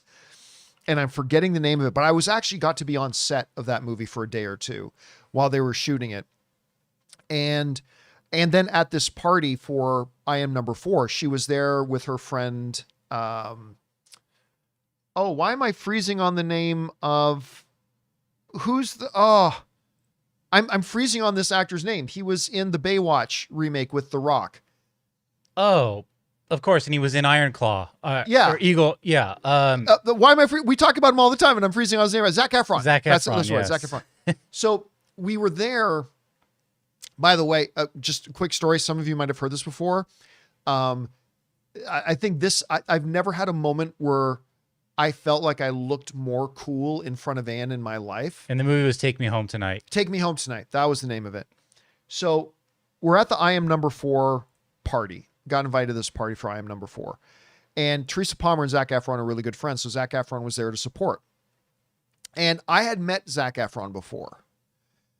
And it was during the time that he was promoting Me and Orson Welles, which, by the way, if you've never seen Me and Orson Welles, wonderful movie. Anyway, so I'm like, and Anne loves Zac Efron. Loves Zac Efron. So we're at this party. I'm like, let me take you over and introduce you to Zac Efron. And not that I think for a second that he'll remember who I am, because I'm a freaking nobody. But I go walking over and he's standing there with Teresa Palmer. And I walk over and bring Anne by. And oh my God, I'll always be in his debt. I'm sure to this day, he doesn't know who I am today, but I will always be in his debt for this. Cause I'm standing there with Anne, right? And I'm still in that, I want to impress this girl that I'm with, right? So I take Anne over and as we approach, he looks up and he sees me and he says, John, how you doing? Which in my mind, I'm like, how the hell does he, like I had met him and talked to him like a year before that. So anyway, but all I'm thinking in my head is, oh my God, I look so cool in front of Anne right now. Oh my God, I look so cool in front of Anne right now. So anyway, I introduced Anne to Zac and he was so nice to Anne. Anyway, and Teresa was wonderful, just wonderful. Anyway, I've always thought she would be a really, really big star. And I am at a loss for why she isn't.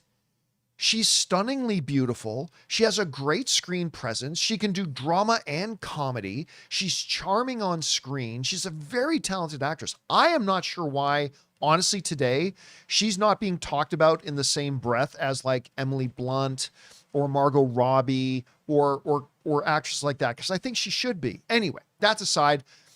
I wasn't as excited to hear about her addition to God of War as I was for the casting of Kratos, but very excited to hear it. I think she's going to be great in this series, and I think that just adds to my enthusiasm for it altogether. All right, because her and Ryan Hurst on screen together, I think are going to be great. All right, what's next? Gone with the Cheddar says, upset the Bears lost, but it was a great game and season. Excited for next season. Dude, I'll tell you what, it is a good time to be a Bears fan. Be very excited. You guys have the quarterback. You guys have the coach. They are going to be very good for a number of years. It is a great, and it was a great game. It was an excellent game. It's a good time to be a Bears fan. Bears fans, do not hold your head down after yesterday. All right, what's next? Ian McAllister says, I love Knights of the Seven Kingdoms. I wouldn't be surprised to hear they cast the actor who played Egg to play Atreus in God of War series. Too young. I think it needs to be just a little bit older and not come across as a child as much, which is perfect for Egg. Gotta tell you, man, Ann and I watched the first episode, Night of Seven Kingdoms. I absolutely loved it. And the key is it made me fall in love with the characters. And I think Dunk is one of the best characters Game of Thrones has ever had. I just loved him. And then him and the Oscar Isaac looking dude, the Baratheon guy who every time I look at him, like, I know it's not Oscar Isaac, but I would swear that's Oscar Isaac. Anyway, the show was great. I can't wait to watch the rest of it. All right, what's next? Dean Talks Movies gives some support with a sticker. Thank you. Thank you, man. Then Screen Speak, starting my years with Bone Temple and ending the year with Doomsday is a great year for cinema. Well, he's bookended. Here's hoping. Yeah. And I cannot wait to, again, for those of you who missed this, I still haven't seen Bone Temple because it came out on Thursday, and Ann and I hit the road Wednesday night to drive to Denver, which is where we've been until 3 o'clock this morning when we got back. So I haven't seen Bone Temple yet, but I'm very excited to watch it. All right, what's next? Harry says, after 10 long years, Tom Hiddleston's The Night Manager is back for its second season. And after 10 long years, it's still the best show on TV right now. You know, I never watched season 1, though I love Tom Hiddleston. I have heard mixed things about season 2. The first thing I read about season 2 was that it was not worth the wait. But I also read some pretty good things. But the important thing is you're enjoying it. So maybe someday I'll get around to checking it out, but I've never been a viewer of the show. All right, what's next? Mark says, are you planning any movie meetups in the Jersey tri-state area? Jersey, New York City, Philly? Yeah, we will, but it's going to be once we get into spring and early summer. I don't want to drive up there in the winter, to be honest with you, because we stand outside to do movie meetups, and I don't want to do that up there. So we're going to have to give that 3 or 4 months before we get around to planning those. All right, what's next? Mark follows up, says, do you think Feige moves on after Secret Wars, or does he stick around to launch X-Men, ending his tenure with the franchise that launched his career? I think he leaves after Secret Wars. I do. I've been saying for a long time, I can see him leaving, but I've never had like an exact time for it. But I think that is the natural transition point for him, is after Secret Wars, and he gets to go out on a high. All right, what's next? Silent Ghost. WB had a great year for films. My favorite were Weapons, Mickey 17, Companion, Superman, One Battle After Another, and my Oscar nom, Sinners. The only one on that list that I ended up a little disappointed in was Mickey 17. Because I was Bong Joon-ho, Robert Pattinson. I was so excited for that film, and the previews looked great. The CinemaCon presentation was awesome. I didn't think it lived up to its potential. I don't think it was bad. But I walked out a little bit but other than that, every single one of them, all the other ones up there, I thought were just fantastic. All right. And it was basically a 2-parter, so $30 super chat altogether. Oh, thank you, man. Probably my favorite vampire film. Love the soundtrack, story, and use of black culture. Jack O'Connell was a complex villain and had me convinced they weren't all bad. Great performance all around. The thing about, we talked about this last week sometime. Like, he represents my favorite kind of villain. The villains that actually see themselves as the good guy. Those are my favorite. Now, don't get me wrong. There are movies that have mustache twirling villains where those are the perfect kinds of villains for that movie, right? And so each movie needs a different kind of villain. I just find myself kind of more enthralled with the villains, kind of like a Thanos in many ways. A villain that see themselves as doing the right thing. Chiwetel Ejiofor is the operative in Serenity is another good example of that, because on top of everything else you have to fear and worry about villains, you add that one more extra element: conviction. When you just think you're doing something for your own selfish purposes, that's one thing. But when you add on top of that a conviction that they are doing what is right, that makes it more horrifying. And one of the aspects of his character in Sinners that I just absolutely love, we just want love and fellowship.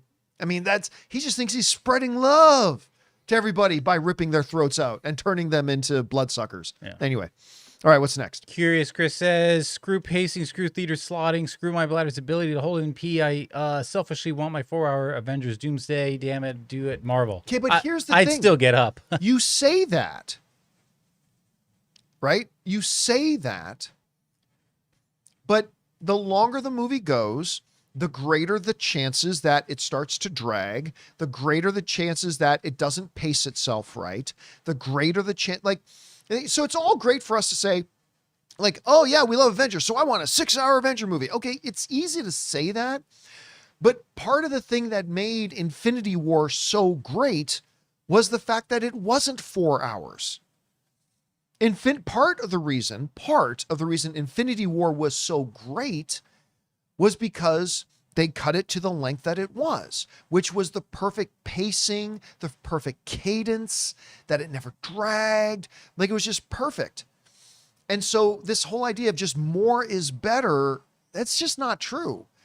Now, that's not to say that you can't make a 4-hour movie and have it be great, but it's more important to get the right length rather than just more length. So we'll see how that turns out. All right, what's next? Let's see. X-Men Superfan says, what, in your opinion, is the appeal of tragic comedies like Romeo and Juliet? 50-50, which I haven't seen in a long time. Moulin Rouge and Life is Beautiful. Yeah, 50-50 with Seth Rogen and Joseph Gordon-Levitt. Yeah, that's a really good little movie, actually. Yeah. What's this for? What's this for? My Body. It's a good movie. I always say that movies are experiential events, right? And each movie targets giving us a different kind of experience. Some horror, some laughter, some excitement, some thrills. A really good done tragedy comedy, if done right, can take us on that experiential and emotional roller coaster. From laughing and smiling to crying and tears. And that's the appeal of those types of movies when done right. When done right, that's how those can work so well. All right, what's next? Curious Chris, a while ago I said that I started composing lessons to one day become a film composer. Oh yeah, that's right. I remember that. Now I can say I've written a Star Wars TV medley for my Army band unit. And I'm working on a Band of Brothers and Pacific Saving Private Ryan medley for it. I love writing music one step at a time. That's awesome. Look, again, I am so impressed with people who have a passion for something and then don't just sit around and wish they could do something about it, but actually do something about it. And I think that is great, man. It's always good to be involved creatively and particularly with music. That's great. Good to hear. All right, what's next? Infinite Entertainment says, it is such a shame that we didn't get to see more of the X-Men universe. The Logan from Deadpool and Wolverine came from. Real shame. Yeah, is it though? I mean, did we really need to do more than what we got? Understanding what the story of the movie is and what they needed to focus on. I just don't know if seeing a bunch of Professor X and Jean Grey and Cyclops and Beast and Colossus and Jubilee and Shadowcat, and I just don't know that it really would have served much other than just putting more stuff in for the sake of putting more stuff in. So, and listen, we had 20 plus years of that kind of X-Men universe. So we've had our fill. We've had a lot of it. All right, what's next? X-Men Superfan says, which Meryl Streep performance touched you or made you teary-eyed? Mine is Bridges of Madison County, when she was in that car in the rain and her heart was racing, dying inside. Sophie's Choice. Sophie's Choice. Sophie's Choice. I mean, look, she is the street monster. She is 100 out of 100 in everything she is. She is the greatest actress of all time. But yeah, and there's a lot to choose from. And certainly you're right. But I mean, for me, it's definitely Sophie's Choice. All right, what's next? It's actually not an overreaction to say that Sinners will beat the record for Oscar noms. Gold Derby currently has it, and OBAA both getting 14, tying the record. And Variety currently has Sinners at 5. I just don't see that happening. I don't see it happening. Now, again, listen, nominations are different than wins, right?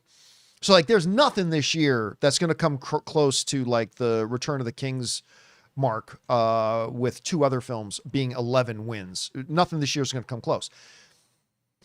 Is it theoretically possible? It is. I still don't see it happening, but it's not impossible. It could. We'll see when the announcements come out. All right. I'll be cheering a lot for Sinners because that's my favorite film of the year. All right, what's next? Malachite Hawk says, how famous do you think DD, I guess Doctor Doom, can make Doctor Doom? What is DD? Yeah, I'm not Daredevil? sure. Thanos was nobody outside of the comics, and now even my grandma knows him. Doom's already pretty well-known villain. You know, you raise a good point that outside of comic book geekdom, not a lot of people know Thanos. Very few people did, but they did. Sorry, Doom. How can Doomsday make Dr. Day? Yeah, guys, please don't write in acronyms. Please don't do that, because it just causes confusion. Anyway, I mean, I can't really answer that, but I will say this too. Lest you think, oh, you need 5 films to build up the character. No, you don't. Nobody had ever heard of Darth Vader before George Lucas put Star Wars out. And instantly everybody knew Darth Vader. That can happen very instantly with Doctor Doom, even those outside of it. And you're right. See, the other thing is too, we've had 4, if you count the Corman one, we've had 4 other Fantastic Four movies. All of them had Doctor Doom in one form or another in them. Right? So there's certainly been, you're right, that there has been more exposure to the Doctor Doom character outside of just the comic book hardcores. Even before that, how well this comes off, we'll wait and see. I'll say this though, they do a bigger job of it in Secret Wars than they do in Doomsday, but Doomsday can certainly establish them the way Star Wars did for Darth Vader, so we'll see. All right, what's next? Phoenix says, with IMAX's record-breaking 2025, are you rethinking your stance that its low screen count makes it less significant than people claim? No, I mean, it's still only a certain percentage of the screens. Mm-hmm. I mean, that's just math. That's not opinion. That's not a point of view. That's just math. Like IMAX screens, particularly 70 millimeter IMAX screens, are a finite percentage of the overall movie-going screens, having an impact, but the amount of impact it can have is limited. It is an impact. It does make, I've always said that. It's just that don't think it's the difference between a movie making $100 million and making $400 million. It's just math. It's just a certain percentage of the screens. All right, what's next? X-Men Superfan, do you think Madonna's James Bond theme? What do you think of it? Did you like it? I honestly can't recall it. I don't remember it either. Which it was one from was Die it? Another Day. It was Pierce Brosnan, but those are some of the more jump the shark ones of Pierce Brosnan's like run that I just did not appreciate on any level. You know, that was with Halle Berry. I thought that was the one with Grace. What was the one that had? Oh, what's her name? Grace. She was also in Jones. Grace Jones. Oh, that goes back to the Roger Moore days, right? Oh, you know what? You're right. I thought that was the Pierce Brosnan. Yeah, I'm thinking Pierce Brosnan. I can't even remember the Madonna one, to be honest. Yeah. All right, what's next? Tristan, do you think Ludwig G at 41 with 2 Oscars is the front runner this year? And Odyssey coming out next year, or will he be in the GOAT conversation? Well, look, it's way too early to say whether Ludwig how do you say his last name? Göransson. I met him, by the way, which is amazing. It's way too early to say where he's going to be in the GOAT conversation. Like, let's revisit that conversation in 15 years. However, dude's on a roll. By the way, you'd never know it by watching the Golden Globes, but he did just win the Golden Globe for Best Score. That's the one category they presented off camera. They presented it during a commercial break, which got a lot of people very, very upset. But man, when you look at the stuff he's done with Ryan Coogler, by the way, he and Ryan Coogler were roommates in college. They were roommates in college. But besides his work with Ryan Coogler, now working outside of that, then obviously, like, my God, the Mandalorian score that he did, so good. He's certainly one of the guys to watch today. He's one of the best today. But let's revisit the conversation of GOAT conversation in 10 to 15 years. All right, what's next? Mate asks, does the Doomsday plot make sense? Well, I'm assuming it does because you and Rob like it. Yes, it absolutely 100% it does. All right, what's next? All right. Kevin says Rams, Patriots, Super Bowl, and Avengers trailer.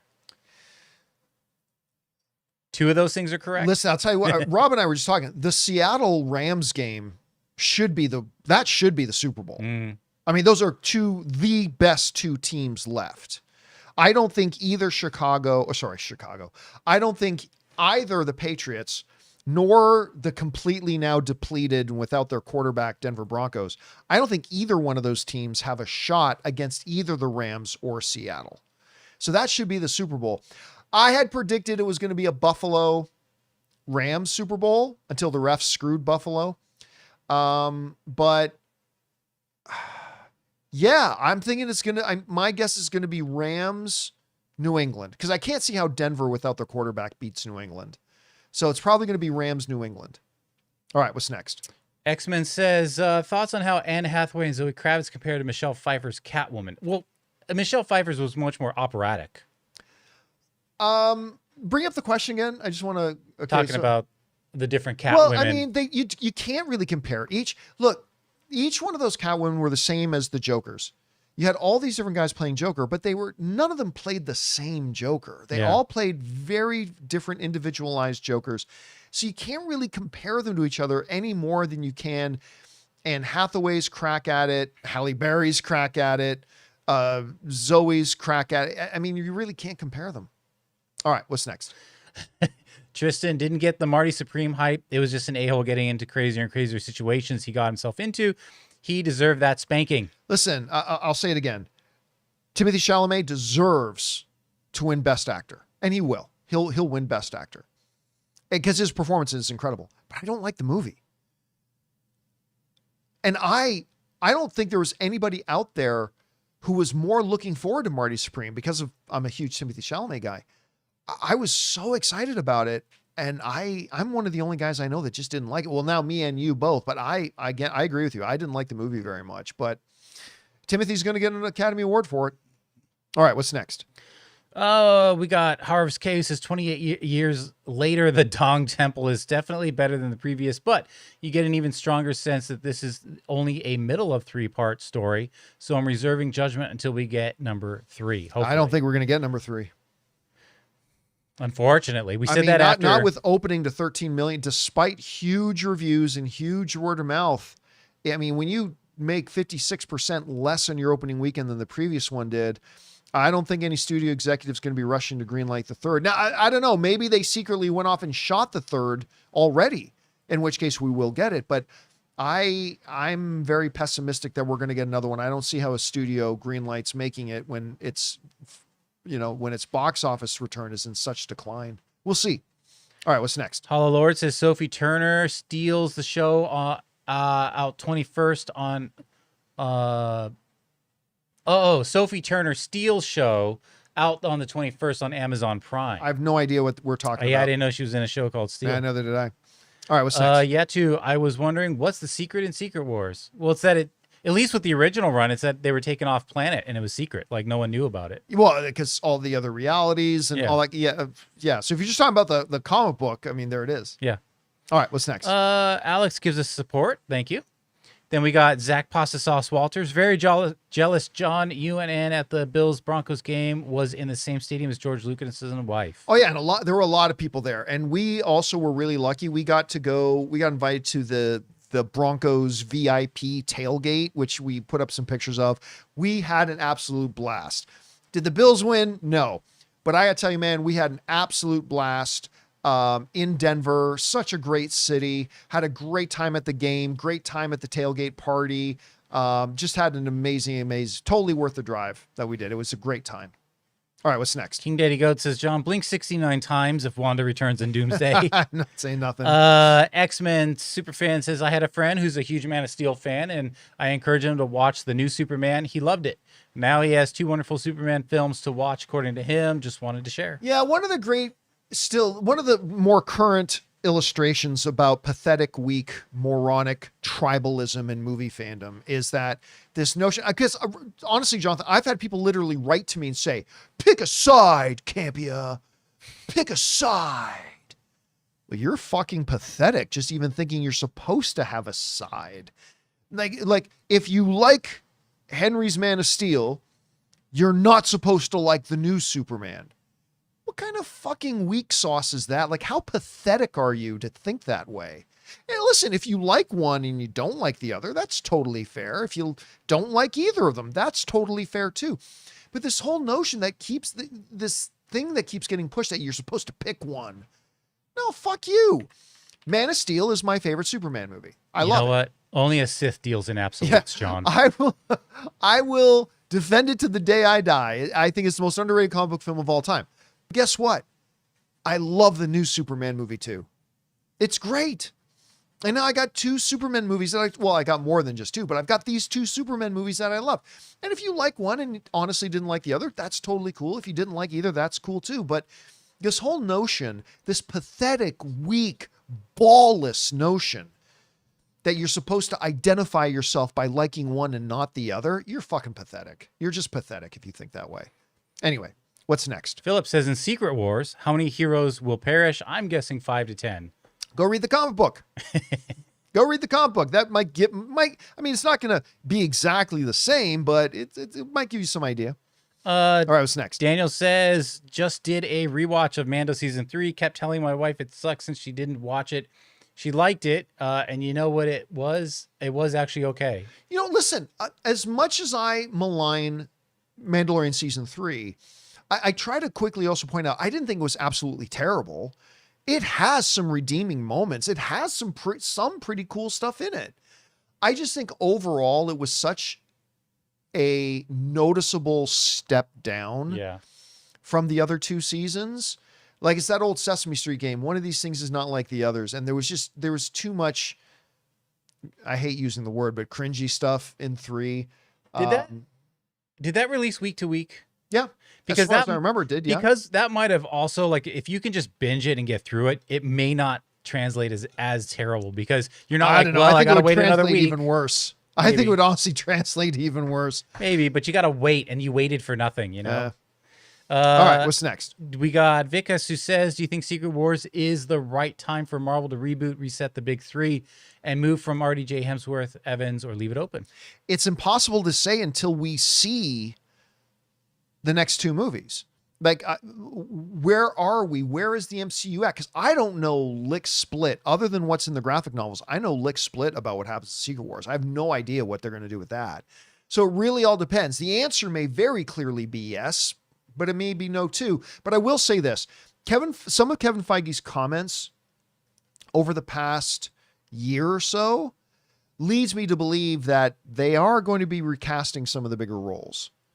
And maybe recasting everything. I mean, who knows? But I can't really say until I at least have the foggiest idea about what they're going to do in Secret Wars. All right, what's next? Future Millionaire says, I've become such a big Josh Allen fan in the last year or 2. This was his moment to reach the Super Bowl. Shame it didn't pan out. Here's the problem, though. The problem was, this is the worst Buffalo Bills team he's had in the last couple of years. And like a lot of other teams, they were also injury depleted. He just didn't have the weapons. He just didn't have the weapons. And it was going to be tough. It was going to be tough. And I think if they can retool a little bit, not even a lot, if they can just add a couple of pieces, they'll be right back in the race again next year. 100%. Because Josh is still in the prime of his career. He's still getting to the height of his powers. So I think he'll get more than one more run at it. All right, what's next? We got Pasho says, went to see the Lord of the Rings trilogy on the weekend.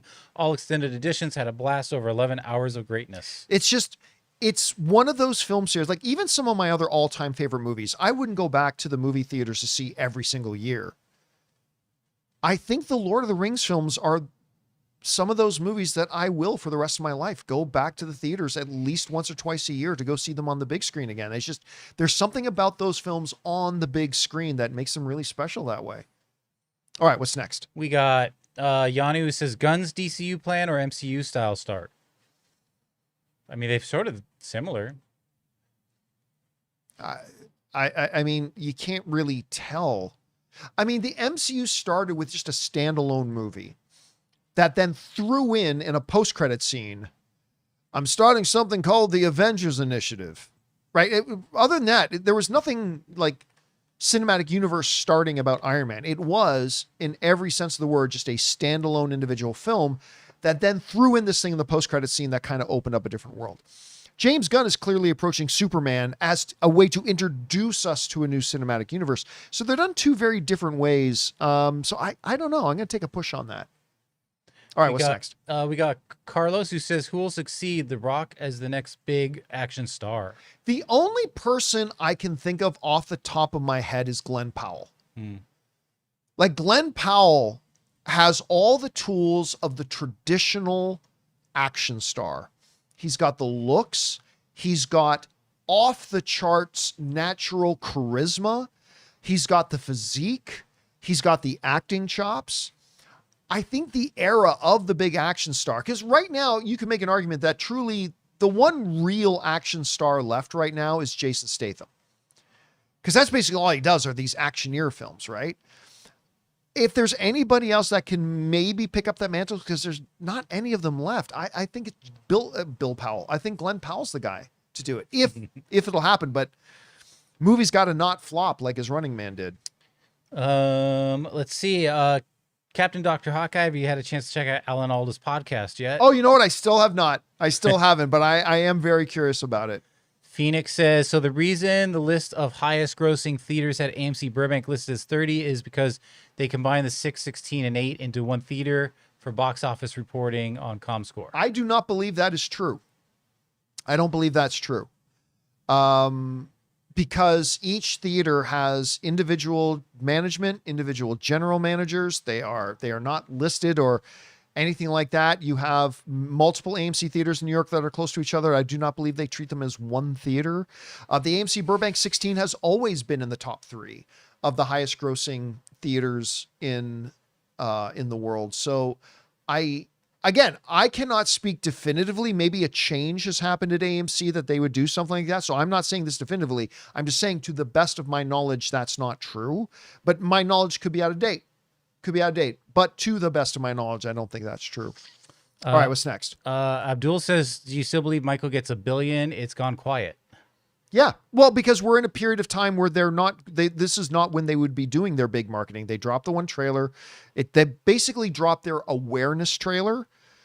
But they haven't really started their full marketing push yet. Yes, I still believe, again, if I see the movie and I think it's disappointing and I don't think it's going to get a lot of repeat business, maybe not. But for now, yes, I still believe Michael is going to be $1 billion film. All right, what's next? Hey, Jonathan, it's from Eric Garcia. What's your favorite quote from movie Passenger 57? Boy, if I had to say, and I'm really thinking about it, I'd probably go with Always bet on black. Yeah. Oh, you had that sound clip? Oh, yeah. How long has that been sitting on your soundboard? Oh, it's been sitting there, just waiting. Yeah, I mean, that's the line, right? It's the one they put in the trailers and everything. Always bet on. And all being said only the way Wesley Snipes can say it. Mm-hmm. All right, what's next? Zach Passus Walter is also, how was the John Elway restaurant? Yeah, that's right. Okay, look, I'm not a huge steak guy. I like a good steak like anybody else. Jonathan. It was easily the best steak I've ever had. Oh, wow. I ordered something and you've I've been never to places ordered in Vegas that are like... Yeah, I've been to some really good steakhouses in Vegas, man.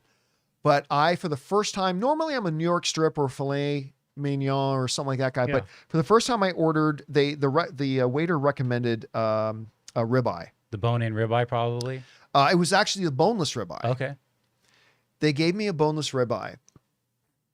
And it was unbelievable. Mm. It was the best steak I've ever had. And you know what was funny? Because when we walk into the restaurant, it was in the Ritz-Carlton, which is where visiting teams often stay. And as we walked in the restaurant, there was this one table where you could clearly see 3 guys on the Buffalo Bills staff, like going over. I think they were doing travel arrangements. It wasn't game planning, but yeah, it was fantastic. Nice. And is that it? No, we got a few more, but you know what? We're gonna have to cut it short. Okay. Because we've hit the 2-hour mark. But don't worry, guys. Don't worry. We're gonna start off our question time tomorrow with just a couple of questions that we have left over. And don't worry, we'll get to your questions tomorrow, the ones that have already been sent in, and that'll do it for today's installment of the John Campea Show. Thank you so much for being here, making our little show part of your day. Big special thank you to all you guys who sent in those questions. Number 1, because you gave us great fun things to talk about. But number 2, you supported this channel as you did it, and all of us involved with the show. Thank you guys so very much for your support. A big thanks to Robert Meyer Burnett, to our technical producer, Jonathan Voico. See you guys later. My name's John Campea, and until tomorrow, my friends, Bye-bye.